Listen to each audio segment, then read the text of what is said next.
It has been ongoing. Perhaps the project has gone up to 70%, and this is what we expect to finish by this time of the year. All right, we apologize there for losing Victor Ogale, but of course he was just giving us an update of where President Uhuru Kenyatta is set to tour today. He will be in Kericho and will be visiting different towns in the region. But also remember, we're keeping an eye on our top story this morning. Any moment now, we'll be speaking to Rita Nina. Remember, like I mentioned, IEBC is set to hold a meeting with all presidential candidates to a meeting following the storm over the ballot paper printing tender awarded to Dubai-based Al Ghurair Printing and Publishing Company. The opposition National Super Alliance NASA is demanding the immediate cancellation of the 2.5 billion shillings tender, accusing the president of allegedly meddling in the tender. The Jubilee Party and IEBC have both dismissed the claims, with IEBC saying that the company offered to be the best bet for the service for the election, which is just 53 days away. All right, so that is our top story. We'll be keeping an eye on that, and we'll be speaking shortly to my colleague Rita Nina. But for now, I want us to have a discussion here in studio, and let me just walk over to my guests this morning, panel of guests, and we'll also like to hear your thoughts on it, on the conversation that we'll be having here. Thank you very much, gentlemen, for joining us. All right, so let me introduce them. Waona Watch, thank you very much for joining us here on the show. Thank you, Betty. All right, we also have Robinson Keegan. Thank you, Betty. And also, of course, we have Mutinda Kavemba. Thank you for your time. Thank you. All right, so interesting conversation. President Uhuru Kenyatta taking his rallies to Kericho. On the other hand, we have Nasser going to Kajiado. But here in Nairobi, IEBC is set to meet these presidential candidates over this storm of Al Ghurair. First things first, of course, the president might not make for this meeting. Then what will be the way forward? Mary, I think it's important that IEBC, being a public body with very important mandate, particularly at this point in time in Kenya, ought to do what it can at this time to manage the crisis of confidence that actually is appearing not to be there for it right now with the public. In order that perhaps this issue of ballot papers tender is addressed sufficiently and in a way that satisfies all the stakeholders, particularly the political parties involved. And so if it sees that perhaps as a way of addressing the issue is by inviting the presidential candidates, knowing very well that perhaps we not have all of them attend the meeting, then that perhaps is within their mandate then to see how best. But then it's important that whatever they do, they must bring back the confidence of the parties involved in the whole process of electioneering. All right. Yeah. Robinson, I'd like to hear your thoughts on this one. Is this storm warranted? Just because, there are claims that, the president met, these people from Al Ghurair, does it really mean anything? Should NASA or their supporters be worried? I do not think there should be any reason for panic at all, because this is just one process of the electoral process, printing of the ballot papers. Eventually, there will be the aspect of voting where the agents of all the parties will be there. The contents of these ballot materials will be examined by everyone. So that I do not think they should really be panicked so as to warrant the delay of the election. Because parties should be encouraged to dialogue. I think dialogue is the only best way out of this issue, because if a tender has been issued and parties resort to litigation, it might take long to be resolved, which means an election date will have to be extended, and that brings other serious legal issues. All right. Yeah. Mutinda, talking about this company, it has had quite a number of issues since last year in October when, issues were raised about, the awarding of the tender. Even the courts came in.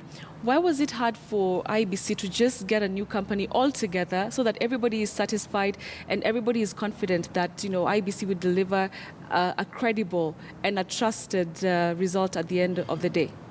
I think, probably you give them, if there is any reason that they should be having, probably is the time constraints. They came into office within a very short time. Right. span, and probably that has been the main hindrance to them probably doing things procedurally. But having said that, I think we need to distinguish what the issues are. Yes. We're in a campaign period, and it's very easy for the real issues to get lost in the politicking. So I think primarily we should first be trying to look at what are the issues so that we don't get carried away by the politicking aspect of it. So because first is the issue of awarding the tender. Then we ask ourselves, is what they did in compliance with the law? That should be the first thing. Then we come and ask ourselves, there's the other issue that NASA is raising, that there was a delegation that came from the Middle East that included the owners of this company. Then we ask ourselves, it's normal for foreign business delegations to visit any head of state. Actually, that's one of the reasons we have ambassadors all over the world, so that we can. So the question is, was that visit in relation to the ballot printing, or was it that the owners happened to be part of a bigger delegation that visited State House, so that we separate where there are real issues from where there are no issues. I have to commend the IEBC for not being insensitive, because they've convened this meeting in response to the issues that have been raised, probably to give a detailed explanation. I'm also very keen to see what their reasons are, but like I said, I'm more keen on looking at whether there are real issues that need to be addressed besides the normal concerns and tensions that are associated with a competitive election like we are going through. All right. Yes. There's something that Mutinda has just mentioned, that, what's the big deal with this, these people meeting President Uhuru Kenyatta? But considering, the past and the kind of emotions that come with elections here in Kenya, don't you think that, this was expected, considering, how the opposition wants to take over power, Jubilee wants to hold on to power?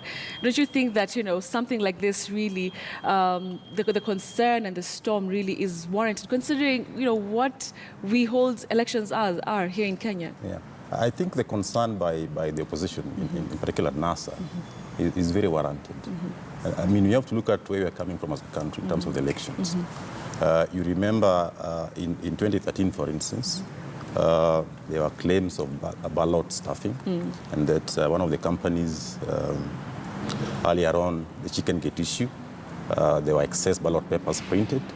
And so it is important that the position then should be heard, because given that background, I mean, if you're going to this competition as an opposition, right, of course, in view of even the power of the incumbency, that is of the Jubilee Party, then you must be worried. Because then it's important then that, as said, as is in the Constitution, election ought to be transparent, fair, credible, and verifiable. Right. And some of these issues being raised, go into the question of, are they really, is it going to be a verifiable process? And how accountable and transparent is IEBC, given that they are adamant in actually going forward with the ballot tender, despite the issues raised by the opposition. So I think from the point of the opposition, they're actually very warranted, and they're entitled to raise these issues, because then IEBC, as the referee in this process, ought to ensure that whatever happened, I mean, whatever processes and systems that we put in place, inspires confidence in all the stakeholders, and particularly the political parties, that the process in the first place is going to be foolproof in terms of all these allegations that actually had come before, in the past, during the past elections of this country. All right. So I think it's a very important question that has been raised. It's upon IEBC then to disabuse the opposition of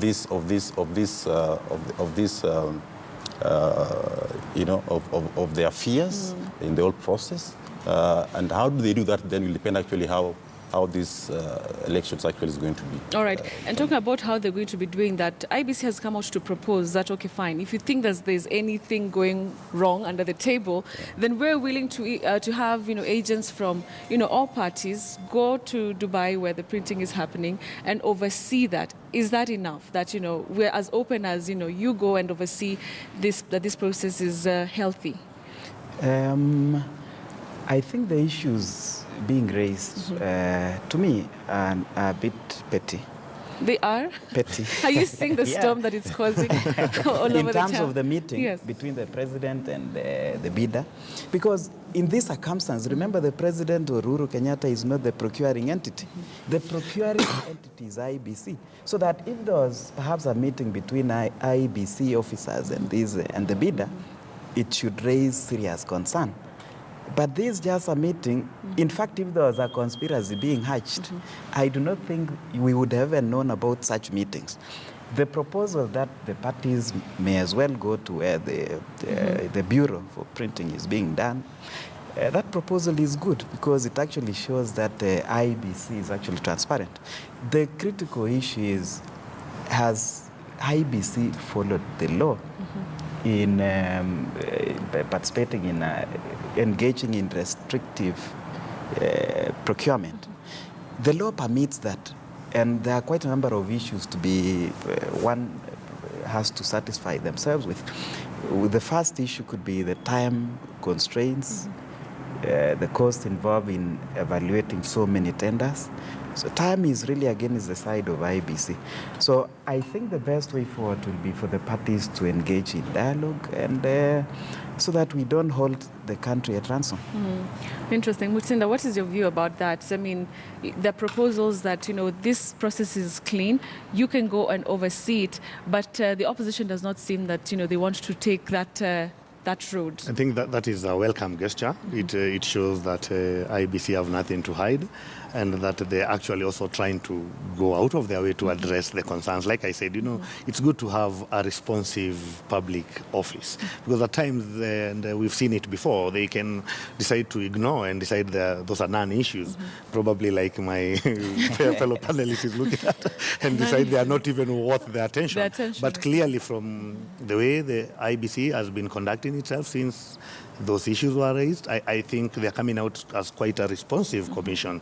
Because like you said correctly, that they've convened a meeting for all key stakeholders, and they've even offered that they are going to meet the cost. And they're going to meet the cost of that for the agents to go there and see how the whole thing is being done so that they satisfy themselves. You see, in this country, we very suspicious of each other, and especially sometimes during this time, at the expense of even our institutions. And unfortunately, sometimes the institutions also don't do much to help the situation, because we went to a referendum in 2010. We passed a constitution that insulated most of these independent commissions in terms of even legal, they were given legal freedom, autonomy, operation, and financial. But we still don't believe they are that independent.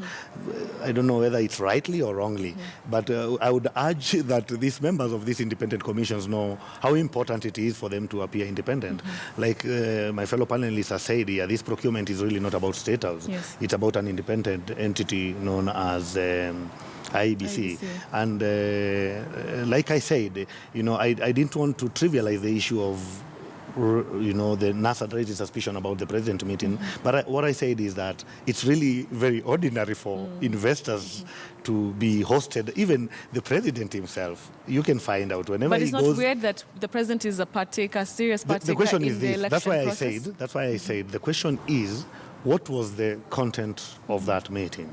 Because if that was just a business delegation that had even other investors, because I believe that must have been the case, and it was about the investment, a conducive environment for direct foreign investment, we actually want governments to do that, to ensure that, so that we create employment. So if it was in that light, this would be a problem if, for instance, there is evidence of direct canvassing, because I think that's what NASA is trying to allude to.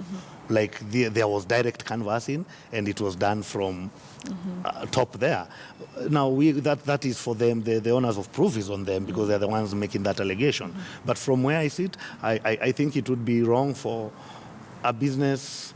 Like for instance, now we have so many Chinese investors here. We have welcomed them, and for good reason.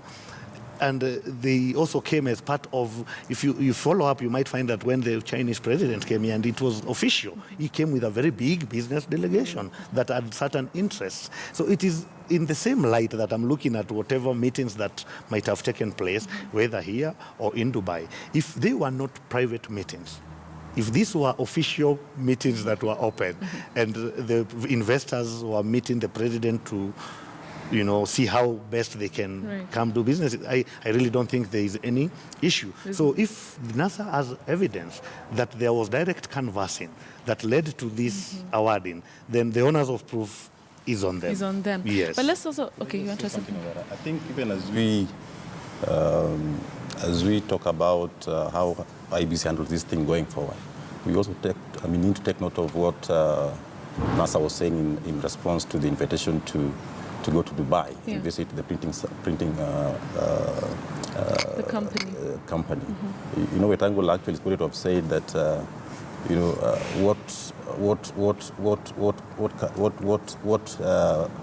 effect will that make if they only go there one day, and then after that the issue that they were raising, the issue of excess ballot papers being printed without their knowledge, then done after they actually left. So I think it behoves IBC now, particularly the chairman of the commission, assuming that they meet the presidential candidates today, as they say, that they should then perhaps agree on the way forward in terms of how do they want to allay the fears of the opposition, even as they visit the printing company in Dubai. How can they also make sure that the issue of the fear of excess ballot papers being printed is actually addressed? All right. And perhaps if that could be done, maybe with stalling people there permanently as the printing goes on or whatever. But then I think that's the issue that is being raised by the opposition, even as they try to oppose, this are being awarded to this Dubai company. All right. So perhaps need to be looked at. But also considering that the opposition has made quite a number of other allegations against IBC before. Remember also about the KPMG. It's like quite a number of things that IBC, the processes that they're undertaking, the opposition has come out to sometimes, say that they're not up to standard. So is it a question of, they're just trying to be extra careful that this time round things will go their way, which should be okay for them? I think the position is coming from that background that we actually, our history, regarding management and conduct of elections. Remember in 2013 at Bomas, it was alleged that at the point when they were raising issues regarding the tallying of the results, the agents of the opposition actually were removed by force from the Bomas tallying center. Yeah. And when they left, they continued, changing those numbers and so on and so forth. So that there's this fear, because at the end of the day, you see the way IBC has been behaving. It's like whatever issue is raised, it doesn't matter. We'll move on with this thing, whatever you say. So that at the end of the day, then, you can go and demonstrate or go to court, but then they should have done actually what they were meant to be doing. And I think that's why, they're trying to be careful this time around, so that whatever issues or whatever fears that they have, they see how they can be, either, addressed, and if so, perhaps they look at what they can do before the election, because there's the danger. And again, you can see even the way, from the way this issue of the Al Ghurair company was actually handled. It was opposed from the position from as early as last year. But despite them making noise about it and saying blah, blah, blah, blah, they actually ended up awarding the company. Oh, okay, fine. Yeah, so how then do they move from that?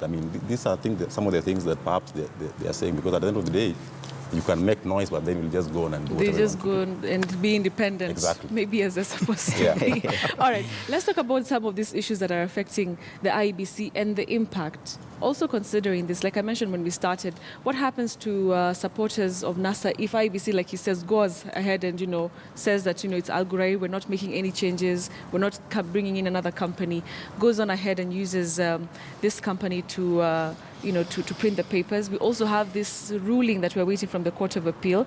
So there's so many issues that IBC seems to be dealing with.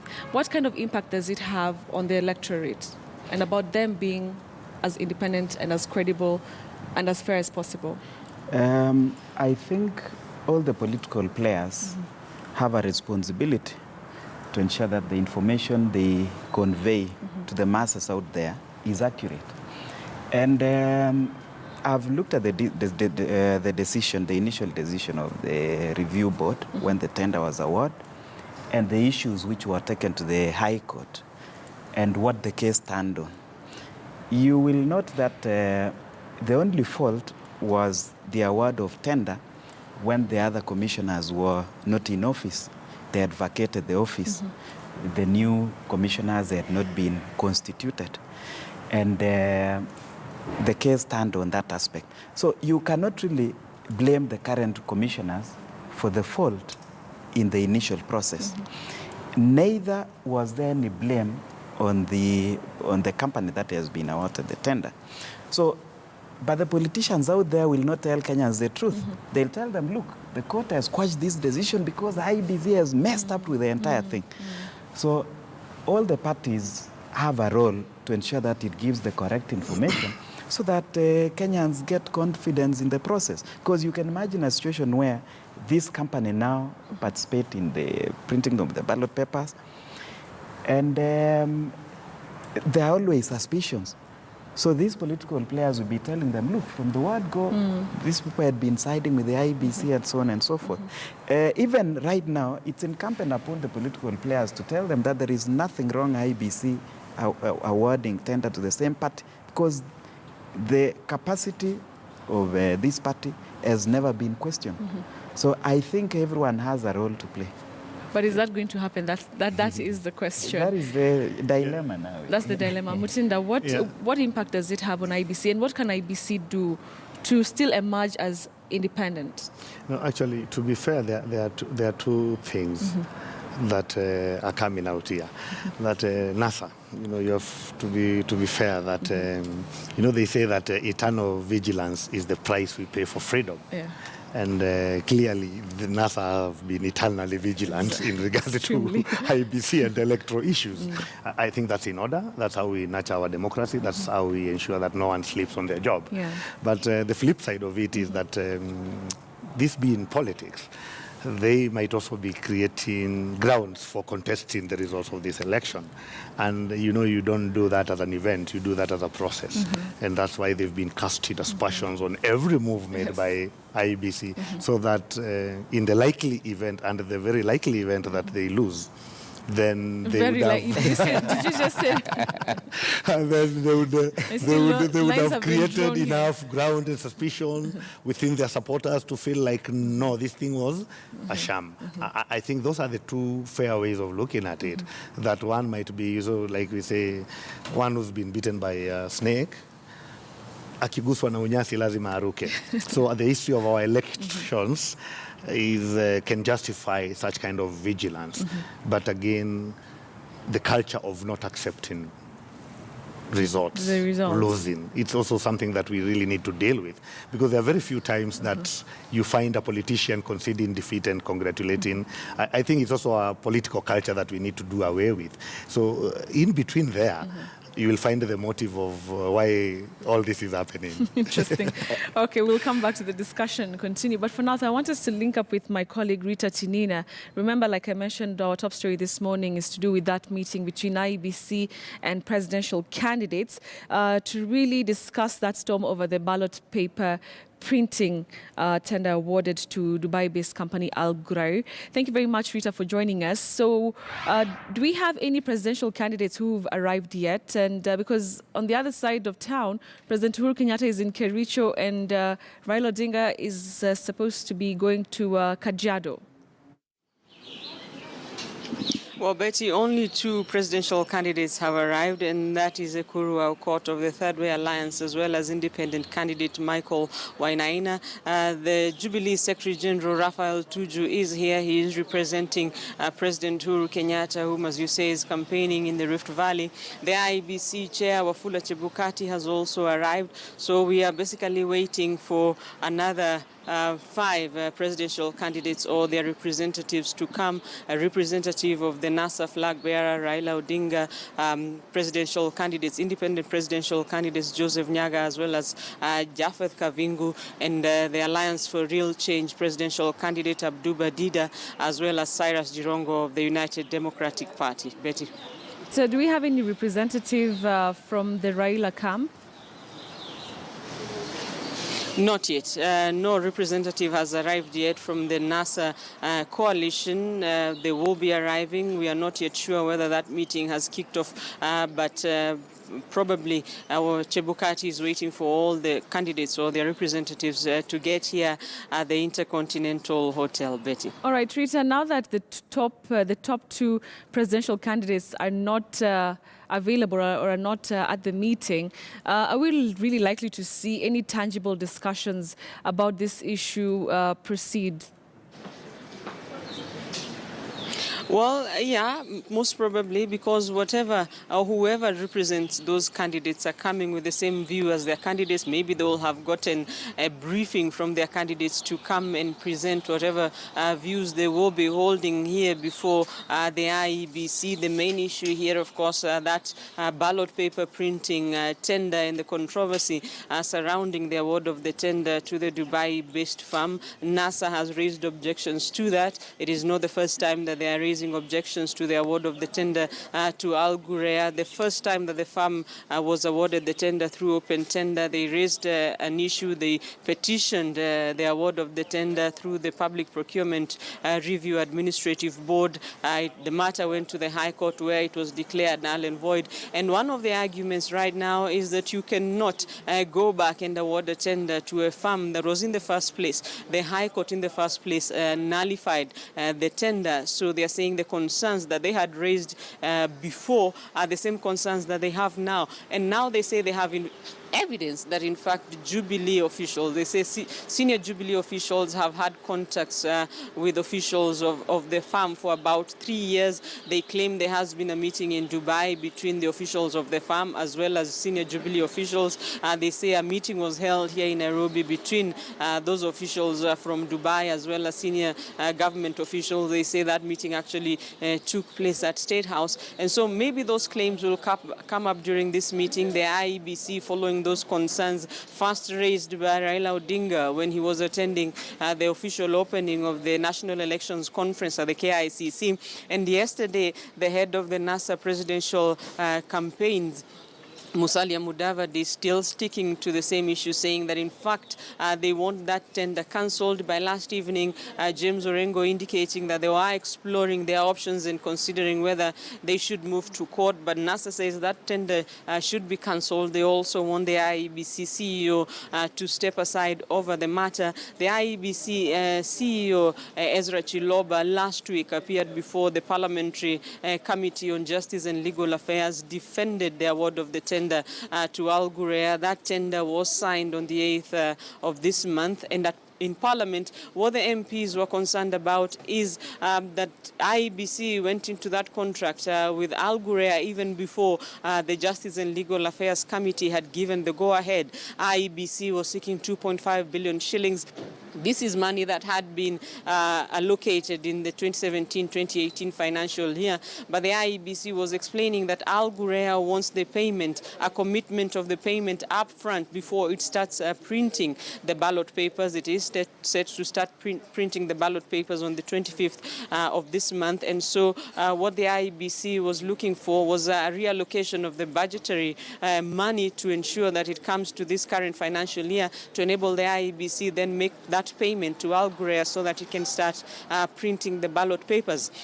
And following this controversy, the IEBC saying when it said it cannot cancel the contract, that it is too late if the tender was cancelled and if it was to begin the process afresh, saying it will take time when you advertise for the tender, before you pick the bids, before you award the tender, sign the contract, then the elections may not happen in August. Yesterday they said they were in fact willing to take the presidential candidates or their representatives to Dubai to see how the printing will be going on. The IEBC saying they have confidence in Al Ghurair. They say it is not the first time they are dealing with Al Ghurair. It has delivered ballot papers which have been used in several by-elections here in the country. They also say it is an international firm which has been printing ballot papers which have been used in other countries for elections. Betty. All right, now finally, Rita, I'm sorry to ask this, it's a difficult one. So what is IEBC going to do about this? They look like they're staunch, holding ground on what they believe is a fair way of doing this printing of the ballot papers. With all these concerns that are being raised by the opposition, what are they likely to do? And what is this meeting really set to achieve? I think they will be trying to seek a middle ground between the IEBC's stand that they cannot cancel this tender and the views held by the opposition saying that this tender cannot go on. The award of the tender to Al Ghurair then does not help to build the confidence that the country should have in the IEBC. But the IEBC insisting that they don't have time. First of all, saying that the ballot papers, initially the plan was to have the ballot papers delivered to the country last month in May. So they are saying they are running behind schedule. The options that they would be considering if they were to cancel the tender would ensure that the country, or would see the country not be able to hold the elections in August. So I think here the issue is, will the polls be held in August? If they are to be held in August, what are the options?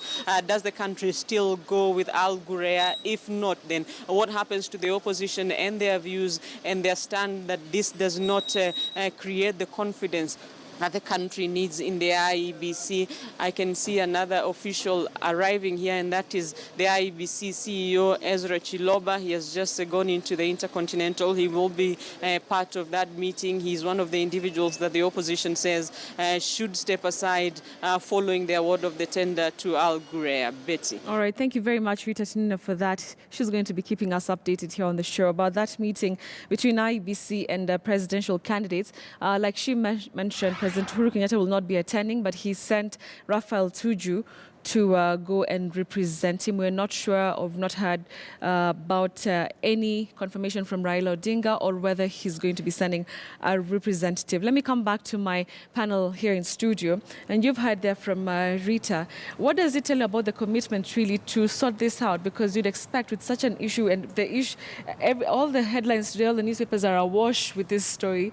You'd expect that, they would take it and, go ahead and meet IEBC and chat the way forward, but everybody is all over the place campaigning. What does it say? Well, to be honest, Betty, I don't think there are going to be much achieved from this intended meeting by the parties. As you can see, the attendance itself is already worrying. The main contenders, so to speak, are actually not very keen on attending the meeting. And yet, from the reports that we are reading from the papers today, IBC also on the other side says that the process already, triggered. It's ongoing. The company, according to IBC, is already in the process of, arranging to start printing on the law papers. As it were, either way, I don't think there will be much really from this meeting. Wow. Save for to say that perhaps, I think IBC will go ahead with the tenders awarded, unless and otherwise maybe there's a court order stopping the award of the tender to this Dubai company. And they'll say they tried to bring everybody to the table. Yeah. All right, Robinson, from a law point of view, is it a possibility that the opposition, like you heard there, James Orengo saying that they're just seeing what other avenues that they can use to block this from happening? Is it possible at this point? Yeah, it's possible to do it. Remember the first time the tender had been signed, the award had already been signed by the parties, and the court still quashed it. So now that they have already done so, nothing can prevent any party to go to the review board, because the decision of any procuring entity is subject to a review by the review board within 30 days. And even after the review board has made a decision, any aggrieved party can still go to the High Court. But the High Court is the final, once the High Court makes a decision, that's final. It's not subject to any other appeal. All right. Yeah. Interesting. Let's move the conversation forward and bring in another issue that ABC is still contending with. We only have just a few days to the elections, but they're still embroiled in so many issues.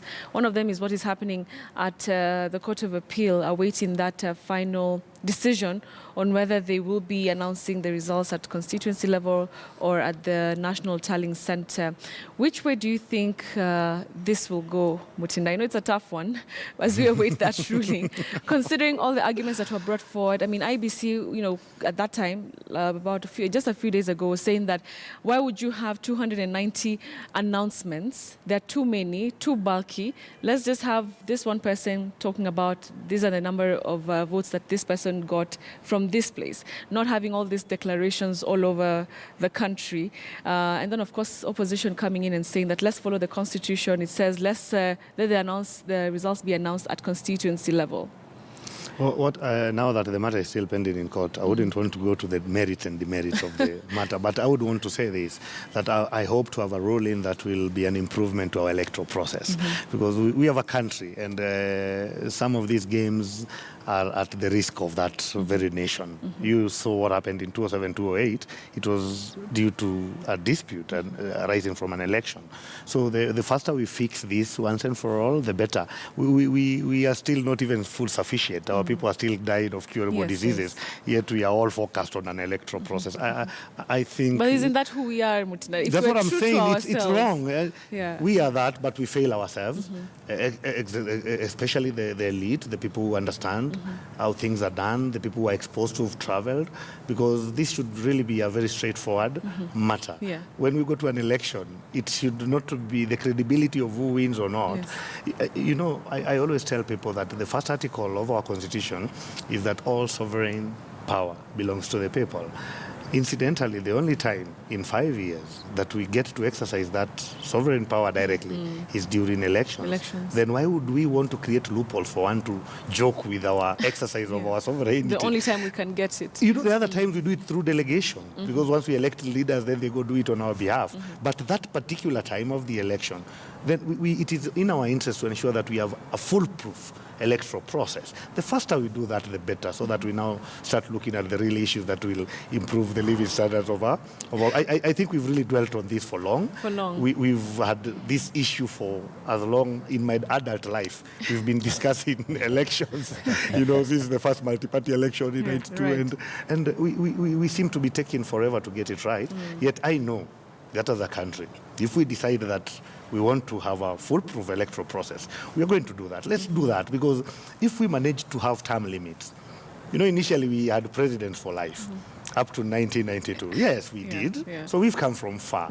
So let's start developing as a country and ensuring that there are things that are bigger than anybody. And one of them is the electoral process. And that's the ideal way of looking at it. Isn't that the ideal way of looking at it? All these struggles are headed there, and that's why I'm saying, that's why I said that eternal vigilance is the price we pay, and that's why I said NASA are in order. Because for as long as we are still not satisfied that what we have is the ideal electoral process, that we can all go sleep.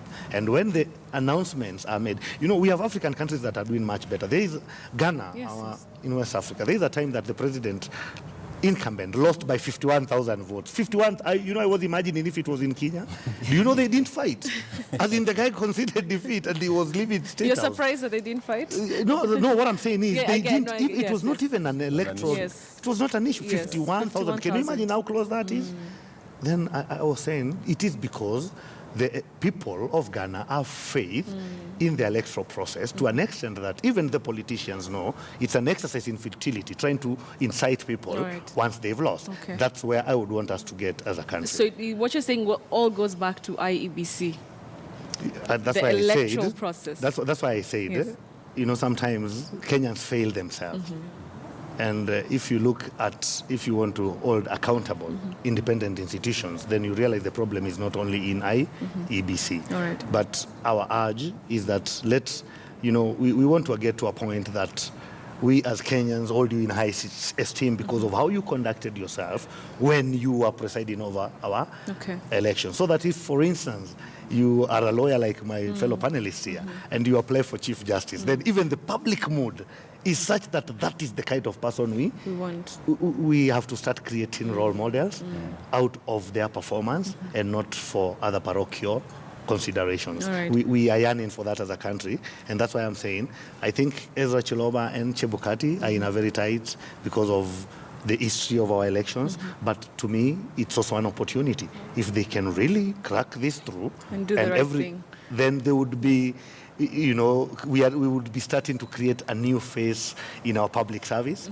and probably even ensure that they are rewarded, so that, unfortunately, the people who've been making sacrifices for us in public life end up badly. And probably that's why no one really is concerned with that. People are concerned with self-preservation. We need to change that so that it is also rewarding to do the right thing. And that is a challenge to the public, because we need to be celebrating those who seem to be going out of their way to get it right on matters public. Interesting. Yes. Lucinda, thank you very much for that. I hope Kenyans out there have heard. The DPP came out the other day saying that, it's our fault that we elect the wrong leaders. So we'll be talking about, shortly, we'll be talking about the campaigns and, how they are so far. Are they based on what Mutinda is talking about, ideologies, people selling the right thing? How different are these campaigns from what we had in 2013? We'll be having that conversation in a few minutes. For now, so I want us to take a look at what's trending with Zinzi Kibiku.